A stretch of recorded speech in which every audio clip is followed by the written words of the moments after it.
Greetings, book lovers everywhere. I'm E-Train and welcome to E-Train Talks.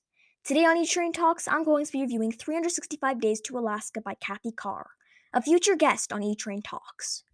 After reading 365 Days to Alaska, I have a new perspective about so many different topics, and after you read Cathy's meaningful, entertaining, and heartfelt MG novel, I know you will too. Enough of the intro, let's start the book review. 365 Days to Alaska by Cathy Carr is the story of Rigel Harmon, the 11-year-old protagonist forced to move to Connecticut with her mom and sisters after her parents divorced. Rigel is devastated when she hears she must move. She'd lived in the bush, the Alaskan wilderness, her entire life, and had grown connected to the cold winters and sunny summers. She loved the sounds of the natural world and all the adventures the wilderness brought her. She'd grown up with and enjoyed cooked rabbit, moose, and hunting. Rigel didn't want to move, and she felt like her entire life was crashing down upon her. But the choice was made. She and her sisters were moving away with their mom from the only home they'd known. Not only that, but they were being forced to move away from their dad. Far, far away from their dad. Before the move, Rigel's dad promised with all his heart, that if she did her best to survive one full year, 365 days in Connecticut, he'd bring Rigel back to the home she loved, Alaska. Rigel's Connecticut journey was filled with ups and downs, but eventually she befriends a small crow with white markings who hangs around by her school, and Rye's thoughts about suburban Connecticut started to change. How does Rigel learn to adapt to her new environment?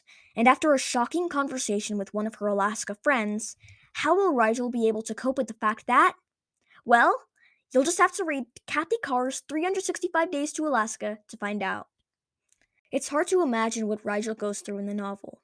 She was forced to move away from her home against her will, thousands of miles away.